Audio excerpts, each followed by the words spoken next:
morning, middle of the night, depending on what side of the pod you're on. The three amigos, the boys are back in town. It's another special edition of Across the Pitch. My name is Phil Kennedy. Arran Ayers and Matt Robards are both with me tonight to talk about bad signings for Matt's favorite boys in blue, and we're not talking about the police department. We're talking about Schalke, my new favorite club, because the Bundesliga sounds like it's coming back in early May. No, we're not. We're talking about Chelsea. Yeah?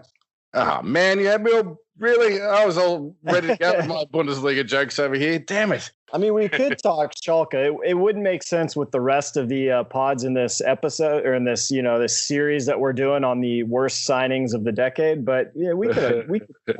No. Well, I'm on the Schalke train myself. I mean, they got Weston McKennie, so there's an American that we can support on there. And I like the fact that they seem to finish fourth a lot, so it kind of fits in with supporting Arsenal. Yeah, so good. and also the Cowboys in their conference too, right? Oh, man. Oh, that was a low blow, wasn't it? That actually very rarely happens. That'd be the Cardinals. They actually got a couple Americans there. I know they have, I think, a couple youth products. Schalke does, that is, on their reserve team. So you got Weston McKennie playing for the first team, and then if I remember correctly, it's a midfielder. Nick something plays on their youth team. So Schalke's got a pretty nice little U.S. contingency there. Very nice, and we'll look forward to that happening. But of course, we are a show that focuses on English and U.S. football, and this is the 9th part in a series, which is a 20-part series that we're doing on bad signings. And tonight we have Matt picking the 2 worst signings from Chelsea 2010 through 2020. So far we have 8 teams and hundreds of millions of pounds in wasted signings so far. And before Matt gives his 2 selections, let's just go down that list. First, we had Ross Davenport for Bournemouth, giving us Jordan Ibe and Lee Tomlin.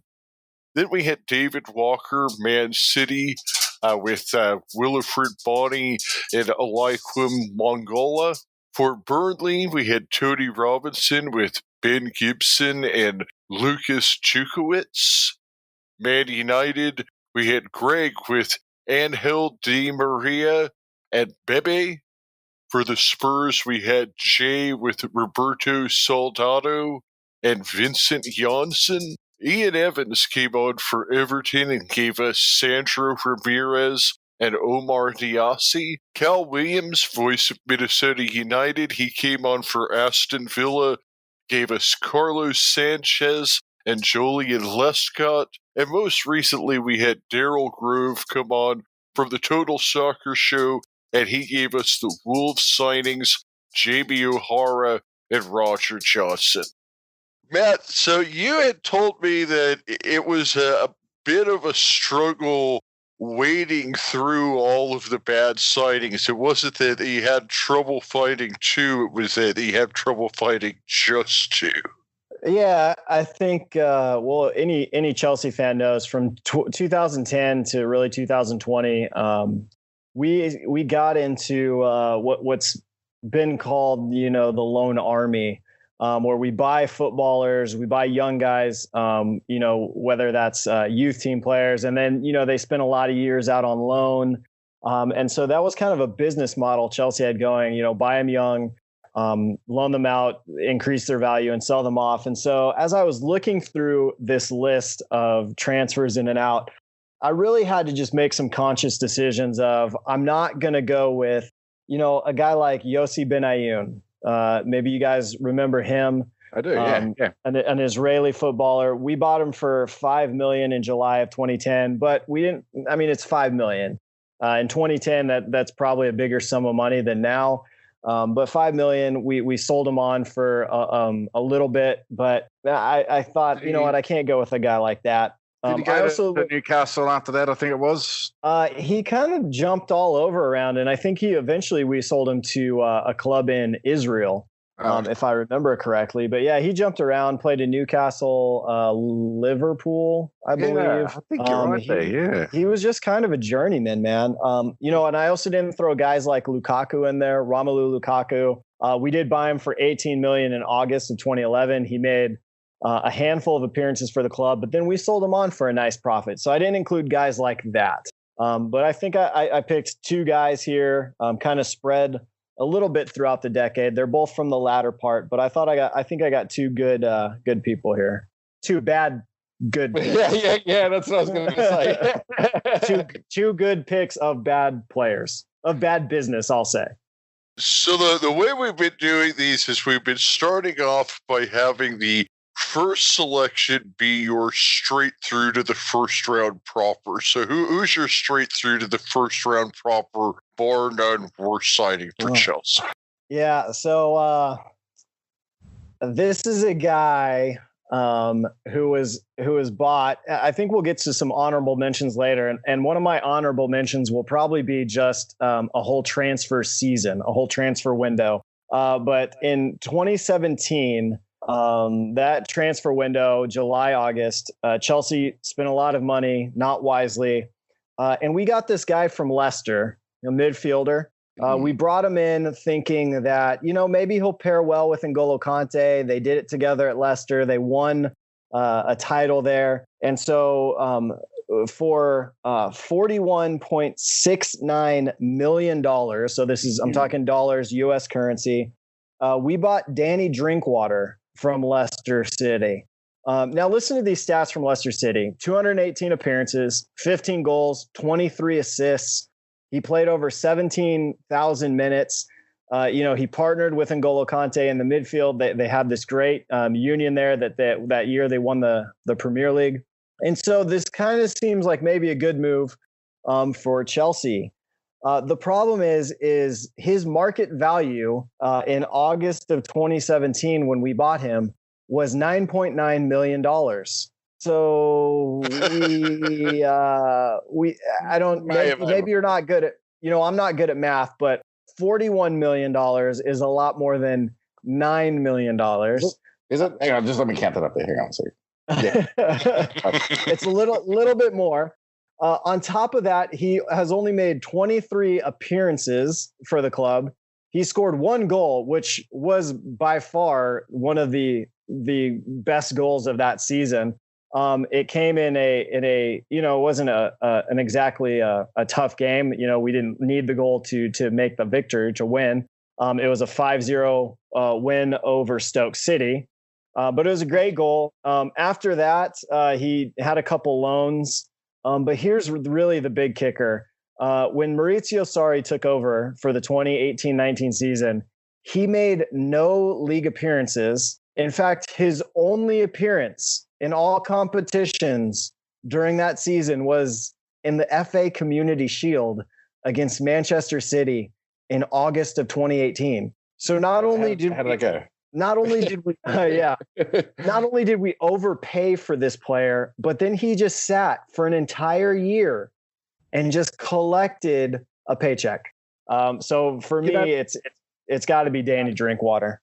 You're right. It probably wasn't a particularly wise signing, but after Leicester won the league in 2016, it was basically like a meat market, wasn't it? So all of the top teams, including my beloved Arsenal and Phil's beloved Arsenal as well, I guess, Man City, Man United, they were all out to buy Leicester. And Leicester were like, okay, this is the price. And you know what? Everyone fell for it. Man City fell for it. They had Riyad Mahrez, and he hasn't exactly set the world alight there in Man City, has he? Yeah, I got to say Riyad Mahrez has probably done a little bit better than true. Drinkwater. but he's barely a regular, though. You know what I mean? I feel like I think it's something that happens in American sports too. When a team wins the World Series, then three of their players who are maybe the fifth, sixth, seventh best guys will go and sign a bigger contract than they were worth. And same thing. I remember every year the guy that used to win the MVP of the Super Bowl would get a huge contract the next year. It's just something about getting that airtime, I think. Yeah. But I'm not disagreeing with you, Matt. That was a terrible, terrible buy from Chelsea. Horrible buy. And I just looked this up real quick. So Man City spent 67.8 million euros on Riyad Mahrez. His market value at the time was 50 million euros. So at least they were, kind of in the ballpark there. I mean, this wasn't a $9 million valuation and we just forked over $42 million because we felt like we needed to make a purchase in August of 2017. Matt, do you remember in the 1995 Super Bowl when Larry Brown intercepted Neil O'Donnell and it was Super Bowl MVP for the Cowboys? Do you remember that? I do. And remember, he was like the worst player on the team the whole year, and then he made that one interception. It was an MVP of the Super Bowl. And then you remember the following year, Raiders gave him like $40 million, and he played like 3 games and sucked. Never played the league again. I feel like that's the parallel is Danny Drinkwater is the Larry Brown of English football. He is the English Larry Brown. And not even to mention kind of like we're not even – so for a lot of these guys, we'll get to in honorable mentions some of these players, but, there's still a chance to make a profit off of them. There's still a chance that they might come good for Chelsea. Danny Drinkwater has just had abysmal loans to Burnley, Villa. He's gotten in trouble. For drunk driving. I mean, it has gone all downhill, I feel, for Danny Drinkwater. So definitely my first round choice there. All right. Good call, man. I enjoyed that. That was fun. Who else sucks for you? Yeah. So my second round pick, or maybe my backup. I don't know what we're calling it here, Phil. What we're doing is so there's 32 spots in the bracket, and then we're collecting 40 players. So 20 will automatically go in, and then we'll have to have 12 more, and then 8 automatic. 8 ultimately won't get into the bracket. So this is your play-in round, guy. Okay, so here's my play-in round. This is a guy that we purchased in January of 2014. However, his paperwork wasn't completed until February 2nd of 2015. So I know who this is. Yeah, this is one of those rare February signings that you don't see a lot of in football. Purchased for $34 million, and that would be the Colombian Juan Cuadrado. Now you might not be that familiar with him. He's currently playing for Juventus, where he has solidified a starting position there on the wing. But at Chelsea, things did not go well. So for $35 million back in 2015, we were able to get 15 appearances out of him and 1 assist, and he played a grand total of 362 minutes. So that hurts. Wow. But then he was sold for $29.5 million. So not only did we, lose some money there on him, but he did not bode well for us. He was not able to break into the team. And ultimately he was moved on to Juventus, where now he has clearly blossomed. So Juan Cuadrado is kind of my second pick there. So you bought him for 34 and you sold him for 19, did you say? 29. 29. Yeah. So not a huge loss, but it's still a loss. And so I had to kind of balance out. Not only did we lose money on him, but then, 15 appearances, 362 minutes, only 1 assist. For a guy that's playing on the wing, for a guy that you pay, close to $35 million for, you're expecting a little more output from that player. Now, he is playing on a team with guys like Willian and Oscar and Eden Hazard. So Juan Cuadrado. And who was the manager that season? I know the answer. In 2015. 14, oh, okay. 14, yeah. Yes, because he was purchased in January of 2015. So that'd be the 2014-15 season. You might know this guy. He was one Jose Mourinho. Yeah. I mean, he did win the Premier League that year, though. So, yeah, you kind of got to take it and leave some. But Juan Cuadrado is definitely my second pick. One thing that we've been noticing is some trends that have been developing here. One thing I would say is, so now this is the second Colombian midfielder that we've had, Carlos Sanchez being the other. We've also had other players who I know that we've had at least one or two other players that were signed by England, made this list as a poor signing, ended up going over to Italy and seeing more success. Do you think that there's any reason that maybe we've seen those two trends? Is there maybe just the way that Colombian midfielders play for the international team doesn't translate over to what they end up doing in England, or that maybe it seems South American players maybe tend to do better in Italy than they do in England is one thing I've noticed. What do you guys think about that? I think that's the age-old question, really, Phil, isn't it? You quite often hear the commentators talk about players coming from, South America or Europe and having to adjust to the English style of football, but I don't know if that actually rings true. I don't know whether that's true. Matt, does that make any sense to you anymore? I feel like it's such a European game now. Everyone's practically sort of out competing each other with the same sort of tactics. And, one team will one up and they'll have a new buyer and they'll purchase out a bunch of players. But I don't know whether that's necessarily true anymore. 80s, certainly, yes. English football in the 80s was a different breed. But right now, no, I don't think so. I mean, what I've heard is that people say that football on the continent, I guess is what they call it, is a more technical brand, where the English brand is more physical. Also, in the leagues on the continent, you tend to have 4 to 6 dominant teams and then a big gap between the lower table. In England, you're pretty much playing, even if you're playing a lower table team, whoever finishes 15th in England might finish 7th in one of the continental leagues. I will agree with you on that point, Phil. I will say that the Premier League is highly competitive. I still don't think that there's much in terms of physicality between many of the European leagues and the Premier League these days. I'm still waiting to hear from Matt. He's probably got some humdinger to swing in here at me, if Matt's still there.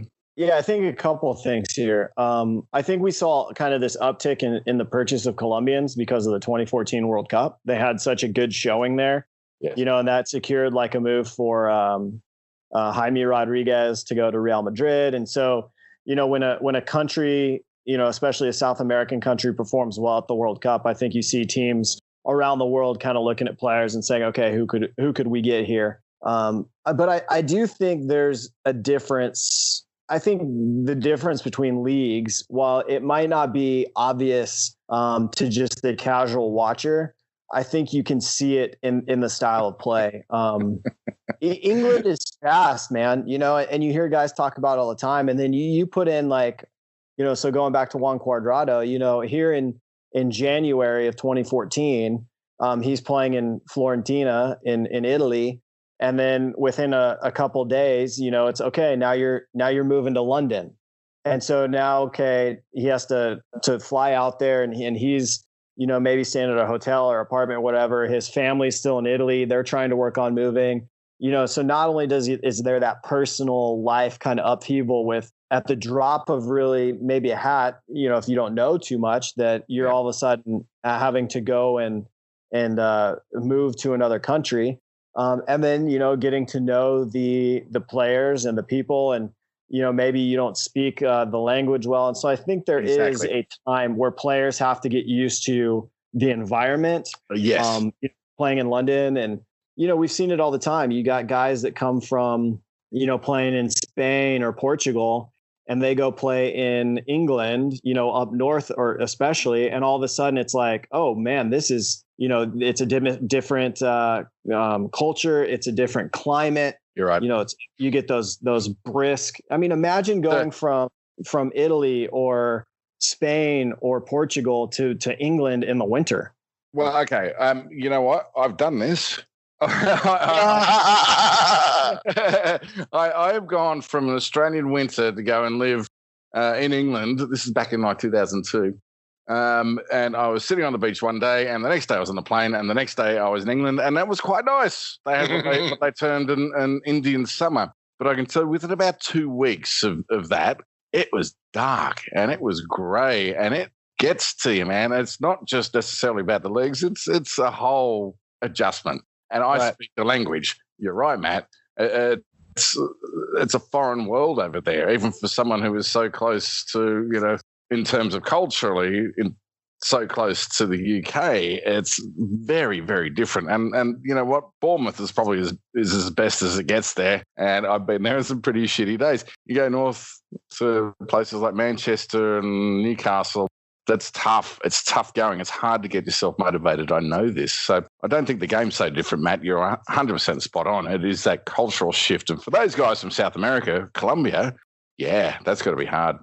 Yeah, I mean, the weather alone, I mean, like Daryl said one thing when he said, some guys maybe need to come check out living in Wolverhampton before they actually make the choice to move there, or back to my conversation with John Earnshaw about Barrow AFC, and he said, they have a hard time getting attendance on the peninsula out there. And I said, oh, maybe that's because everybody's out at the beach. He's like, no, 40-mile-an-hour winds on the Irish Sea.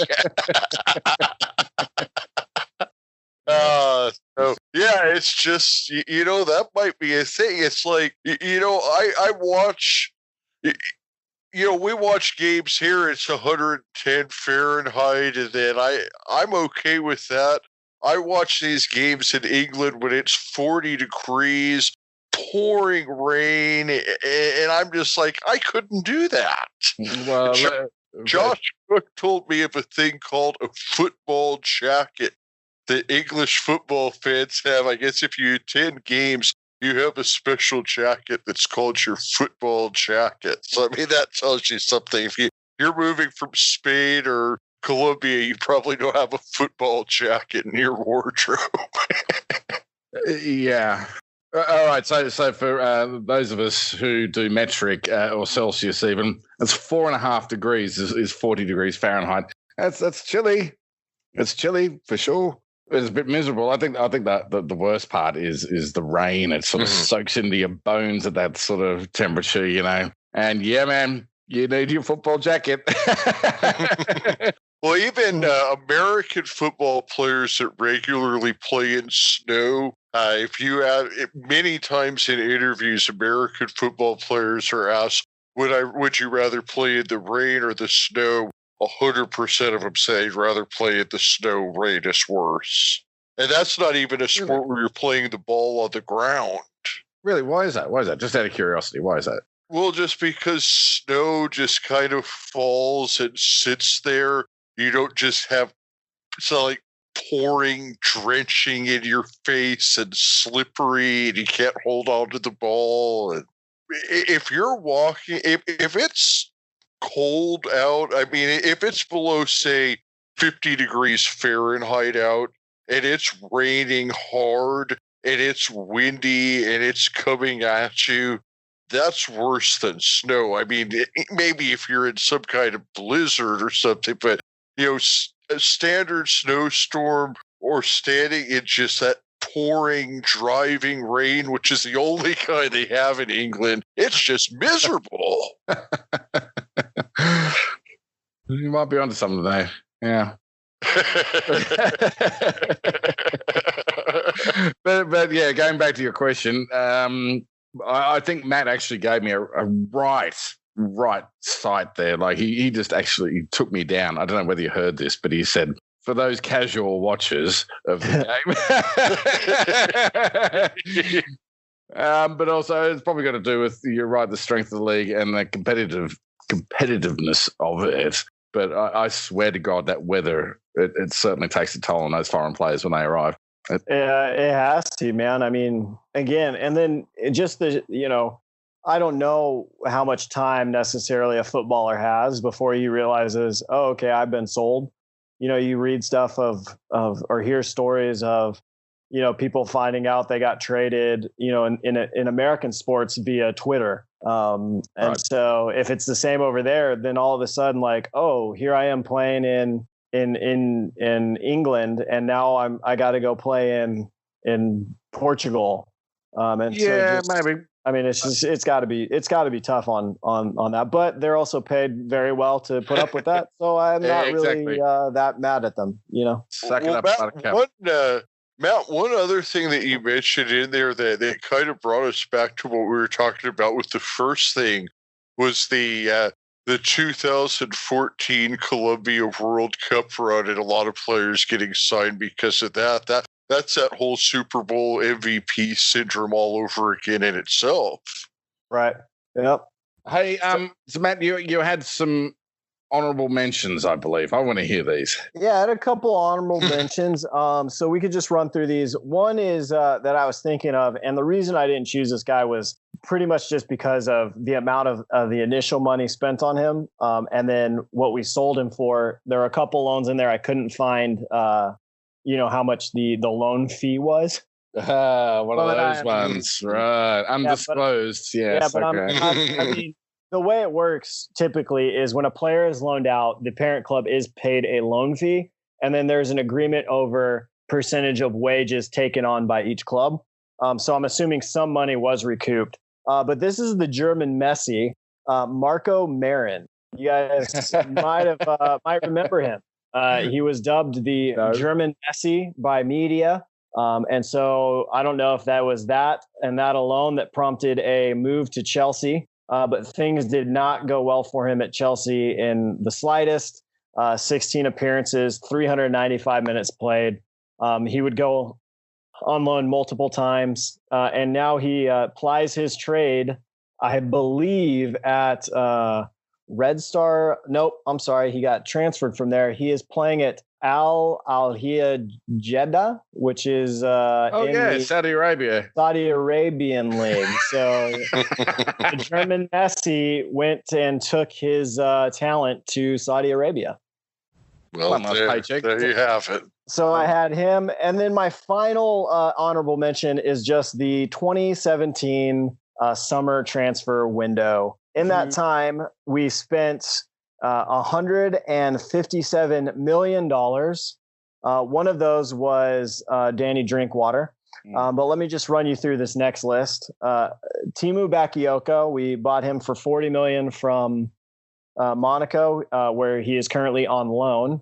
Alvaro Morata, who we paid $60 million for, who is currently on loan at Atletico Madrid, but come whenever this next season officially ends or becomes official, he will be a permanent player at Atletico, and we actually recouped most of his money back. And then and then